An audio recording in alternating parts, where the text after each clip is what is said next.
ইবাদতের কথা আমি বলতে পারি। ইবাদত কিন্তু দেখেন আপনি এত বড় একটা ইঞ্জুরি পরে খুব ভালো একটা কামব্যাক করছে, বাট আমরা চেষ্টা করি যেহেতু বড় একটা ইঞ্জুরি থেকে আসছে ব্যাক টু ব্যাক 40 ম্যাচ খেলানোর জন্য একটু ডিফিকাল্ট।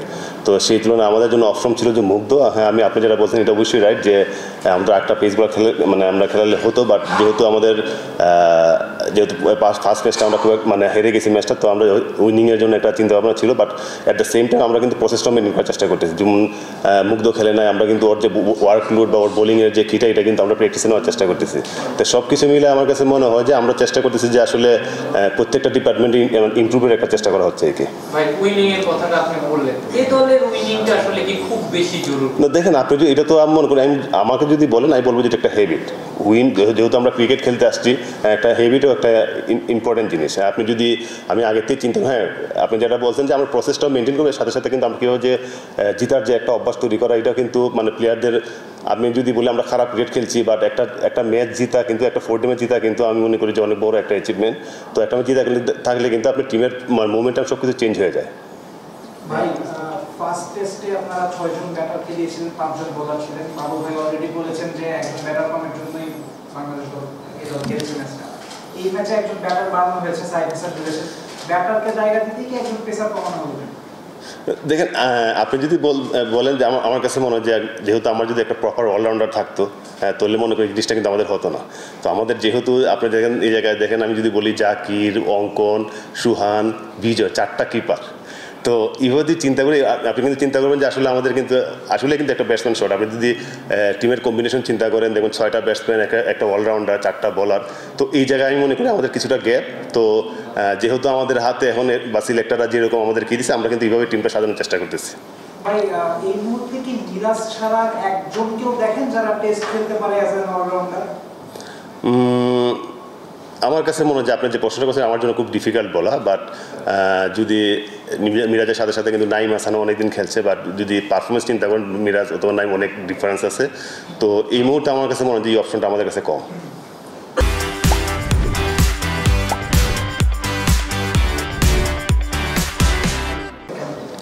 আমি যদি কালকের কথা যদি বলেন, তো আসলে আমি কালকের কথা আমি ব্যাখ্যা দিব না, যেহেতু একটা ন্যাশনাল টিমের ইভেন্ট, ওনারা ভালোভাবে ব্যাখ্যা দিতে পারে। বাট আমি যদি বলি গত 2-3 বছরে বাংলাদেশের সবচেয়ে ইমপ্রুভের জায়গাটা হচ্ছে পেস বোলিং। তো এটা কিন্তু ওরা প্রমাণও করছে যে আসলে ওরা কি। বাট আপনি যেটা বলছেন অবশ্যই আমাদের কিন্তু টি-টোয়েন্টি হয় কি, যদি আপনার প্রপার ডেথ বলার না থাকে একটা টিমের জন্য, কিন্তু দেখেন আমরা 200 রান করে অথবা একটা ম্যাচ আমরা, তো এই জায়গায় যেটা হচ্ছে কি হয়তো ঘুরিয়ে ফিরিয়ে সবাইকে খেলানোর চেষ্টা করতেছে একটা ভালো একটা কম্বিনেশন তৈরি করার জন্য। তো এটা প্র্যাকটিসের ব্যাপার, বাট আমরা যেহেতু এই জিনিসটা হচ্ছে, আমরা কিন্তু স্টিল এটা আমাদের নলেজে আছে যে কীভাবে ডেথ ওভারে ভালো করতে হবে, বা প্রথম নতুন বলে প্রথম 6 ওভার কী বোলিং করতে হবে, এগুলো কিন্তু চেষ্টা করে কিন্তু আমরা এখন এগোচ্ছি। যেহেতু আপনি দেখবেন যে একটা সিনিয়র কিছু বলার না থাকে বা এগুলো কিন্তু তৈরি করার ব্যাপার, বাট ইন্টারন্যাশনাল খেলা আপনি কিন্তু যে কোনো সময় যে কোনো দিন কাজ করেও আপনার একটা ব্যাট ডে যেতে পারে। তো এইগুলো চিন্তা করলে এইভাবে চিন্তা করলে হবে না, বাট আমরা যেহেতু কোচিং করাচ্ছি বা চেষ্টা করছি যাতে ওরা ইমপ্রুভ করে।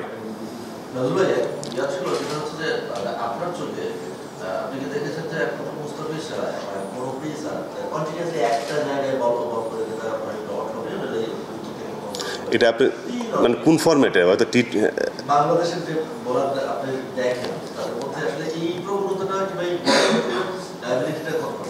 আমি যদি আপনাকে বলেন, যদি আমি মুস্তাফিজের মেইন স্ট্রেংথ পয়েন্ট হচ্ছে ও কিন্তু এটা হচ্ছে কনফিডেন্স ব্যাপার। আপনি যখন দেখবেন একটা ছেলে বড় ইভেন্টে খেলে, আইপিএলের মতো একটা বড় ইভেন্ট খেলার পরে কিন্তু ওর মেন্টালিটি বা ওর যে কনফিডেন্স থাকবে, এটা কিন্তু আপনি শরীফুল বলেন বা হাসান মাহমুদ এরকম থাকবে না। তো এট দ্য সেম টাইম যদি আপনার একটা ডেতে যখন খেলা হবে, আপনি যখন 4টা পেস বোলার বা 4টা বোলার আপনি খেলবেন, দেখবেন যে 2টা বোলার ভালো করবে, একটা বোলার একটা অফ ডে যাবে। বাট এর মানে এই না যে ওরাও খারাপ, বাট সবচেয়ে ইম্পর্টেন্ট জিনিস হচ্ছে পেস বোলার হোক স্পিনার হোক যত তাড়াতাড়ি কামব্যাক করা যায়।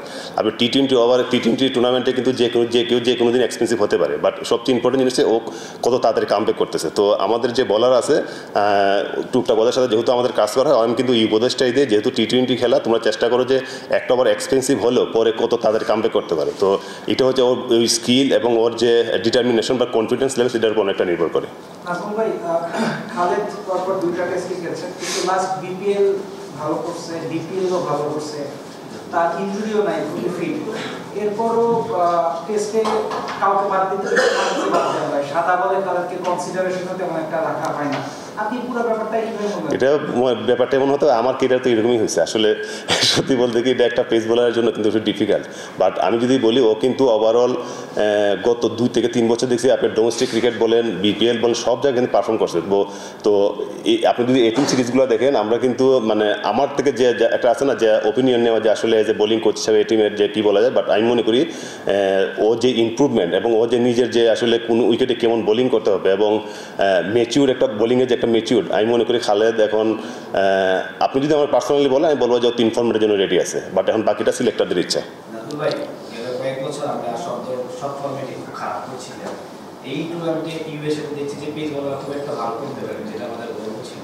আসলে দর্শকরা আমি দেখছি খুব বাজে কমেন্ট করতেছিল দর্শকদের জন্য, মানে আমরা আবার কবে সেই সুরূপে ফিরতে পারবো 2015 থেকে 19 থেকে খেলাটা খেলেছিল। এটা যদি আমি বলি, দেখেন প্রত্যেকটা টিমের কিন্তু একটা যখন দেখবেন আপনার টিমের 4-5টা সিনিয়র প্লেয়ার চলে যাবে, একটা টিমকে দাঁড় করানো কিন্তু আসলে এখন যারা খেলতেছে ওরা যদিও অনেক প্লেয়ার আছে যে অনেক দিন খেলছে। তো আপনি যেটা বলছেন এটা কিন্তু আমরাও যে আসলে কনসার্ন যে আসলে কখন আবার বাংলাদেশ ভালো, বাট আমি মনে করি ওদের এই জিনিসগুলো না চিন্তা করে ওরা আসলে এখন যে অ্যাজ এ প্লেয়ার হিসেবে বলতে পারে যে ওদের চেয়ে খারাপ কিন্তু আসলে কারো লাগবে না, যেহেতু ওরা প্রফেশনাল প্লেয়ার। তো এই জিনিসটা ভুলে যদি ওরা যত তাড়াতাড়ি পাকিস্তান সিরিজটা খেলতে পারে এবং অবশ্যই যে জায়গায় আমরা ভুলভ্রান্তি আছে এগুলো নিয়ে তো অবশ্যই যারা আছেন ওরা কাজ করবেন, বাট সবচেয়ে ইম্পর্টেন্ট জিনিসে মানে আমি যেটা চিন্তা করি যে যত তাড়াতাড়ি ওরা কামব্যাক করবে এবং পাকিস্তান সিরিজে যদি ওরা একটা ভালো ম্যাচ ভালো একটা উইন করতে পারতো, আমি মনে করি জিনিসগুলো ভুলে যায়, যেহেতু সামনে আমাদের T20 ওয়ার্ল্ড কাপ বা অনেক ধরনের ইভেন্টের খেলা আছে। তো যত তাড়াতাড়ি ওটা ভুলে যাবে তত তাড়াতাড়ি আমি মনে করি আমাদের টিমের জন্য ভালো। আরেকটা জিনিস হচ্ছে যখনই আমরা ছোট দলগুলোর সাথে খেলি তখনই সবাই বলে যে আমরা আসলে কাগজে কলমে মানে ছোট দল না, সবাই বড় দল। আসলে বাংলাদেশ যাদের সাথে খেলে তারাই বড় দল হয়ে গেছে। না আমি T20-তে আপনি যদি আমার পার্সোনালি বলেন T20-তে আমি কিন্তু আসলে ছোটো দল বড় দল বললে কোনো কি না, এটা হচ্ছে পার্টিকুলার ডেট একটা খেলা, যেই ডেটে যদি আমরা ওদের চেয়ে ভালো ক্রিকেট না খেলতে অবশ্যই আমরা জিতবো না। এবং এটা যেটা আপনি বলছেন যে আমি প্রফেশনাল প্লেয়ার হিসেবে বা ওরা যে অবস্থায় আছে এবং সব কিছু চিন্তা করে আমি আসলে ব্যাখ্যা দিতে পারবো না, যেহেতু এই জায়গায় যারা আছেন বা ম্যানেজমেন্ট যারা আছে ওরা আসলে জিনিসটা আর ভালো ব্যাখ্যা দিতে পারবে না। দর্শক তো অবশ্যই বাংলাদেশের মতো এরকম একটা দেশে আমরা যখন আমরাও খেলছি যে দেখছি যে একটা জিতা বা একটা কত কিছু ওরা কত আসলে আনন্দ বা সব কিছু বাংলাদেশের বিনোদনের একটা মেন জায়গা হচ্ছে আসলে ক্রিকেট। তো দর্শকরা আমি মনে করি ইনশাল্লাহ পাকিস্তান সিরিজ থেকে দেখতে পারবে। আপনি তো অনেক খেলেছেন, না দেখেন আসলে আমরা যারা এই জায়গায় আছি বা যারা আমরা খেলা দেখছি বা বাংলাদেশ টিমের জন্য আমরা কাজ করতেছি, ধরেন আলটিমেটলি আমরা 18 বলে বা 19 বলে আমরা কিন্তু আলটিমেটলি কাজ করতেছি বাংলাদেশ টিমের জন্য যে বেস্ট অপশনটা কীভাবে তৈরি করা যায়। বাট এটার এই জন্য কিন্তু আমরা আসলে বাট আমার এই যেমন অভিজ্ঞতা আছে যে আসলে মানে এইসব জায়গাতে কীভাবে কামব্যাক করতে হবে, মানে যেহেতু তখন আমি প্লেয়ার হিসেবে কথা বলতেছি যে আসলে প্লেয়ার থেকে আমরা একটা 2টা ম্যাচ হতে বাইরে গেছি, তারপরে কীভাবে কামব্যাক করা যায়। বাট অবশ্যই আমরা প্রস্তুত ছিলাম যে আসলে এরকম হতে পারে, বাট যেহেতু আসলে ক্রিকেট খেলা হয়ে গেছে তো যেটা হয়ে গেছে এটা নিয়ে আমি মনে করি যে এখন আসলে এটা যেটা নর্মাল জিনিস যে আসলে এটা চিন্তা না করাই ভালো, যেহেতু আমি মনে করি ক্রিকেট একটা মানে সাইকোলজিটা অনেক ইম্পর্টেন্ট। তো এই জায়গায় যেহেতু আমাদের যে প্লেয়াররা আছে কারণ ওদের যে খারাপ আমি মনে করি না আর কারো লাগবে।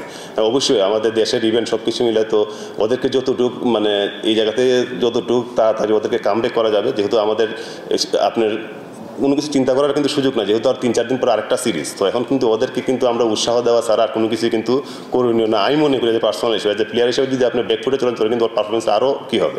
তো সবচেয়ে ইম্পর্টেন্ট জিনিস হচ্ছে ওরা যাতে ইনশাল্লাহ আমরা দোয়া করি, আপনারাও দোয়া করবেন যে তারা তো তাড়াতাড়ি কামব্যাক করতে পারে। আপনি একটা বিষয় বলছিলেন, সরি একটা বিষয় বললাম, এটা হচ্ছে মিরাজকে নিয়ে বলছিলেন যে তার ব্যাকআপ এখন দেখছেন না, মানে ওই বেস্ট পারফর্ম করছে। অলরাউন্ডার কথা বললে যে অলরাউন্ডার আমরা তৈরি করতে পারি, অলরাউন্ডার নেই এখন। শুধুমাত্র ন্যাশনাল টিমে না, আমরা কোনো একটা মানে দলে দেখছি না যে অলরাউন্ডার আছে। রাব্বি ভালো করছে অথবা ব্যাটিংয়ে বোলিংয়ে ধারাবাহিকভাবে অলরাউন্ডার না, রাকিবুল সবাই আমি দেখছি যে একটু ছন্দ পতন হয়েছে। এবং T20 সবচেয়ে বড় কম্পোনেন্ট হচ্ছে যে আপনার অলরাউন্ডার রাখতে হবে, সেটা আমাদের নেই। তৈরি হবে কবে? আপনি একটু বললেন যে মিরাজ ছাড়া আসছে না বা আমরা এখানেও পেসার দেখাতে পারছি না, এটা বোর্ড বলুক বা আমরা রেজাল্টের জন্য চলে যাচ্ছি, আসবে কবে? মানে আমরা কি প্রসিডিউরে যাচ্ছি? দেখেন আমি যদি বলি আমার কাছে ভালো লাগছে যে যেমন আপনি মুসাদ্দেক হোসেন সৈকতের কথা আমি বলতে পারি। দেখেন ওর প্রিমিয়ার লিগটা খুব ভালো গেছে এবং এই টিমে যে ওয়ানডে সিরিজটা খেলছে এটা কিন্তু বলতে পারেন যে খারাপ খেলছে। বাট এই ধরনের প্লেয়ার যদি আমরা মনে করেন যে মুসাদ্দেক যদি একটু সুযোগ দেওয়া যাবে, মুসাদ্দেক যদি একটু ভালো খেলতে পারে তাহলে কিন্তু আমাদের মিরাজে বা যাই বলেন ও যেহেতু ইন্টারন্যাশনাল এরিয়ায় ওর একটা এক্সপিরিয়েন্স আছে, তো আমি মনে করি ও যদি আমরা এরকম 18 সিরিজগুলো আর খেলতে পারি তো আমি মনে করি ও একটা ভালো একটা অপশন হতে পারে আমাদের জন্য।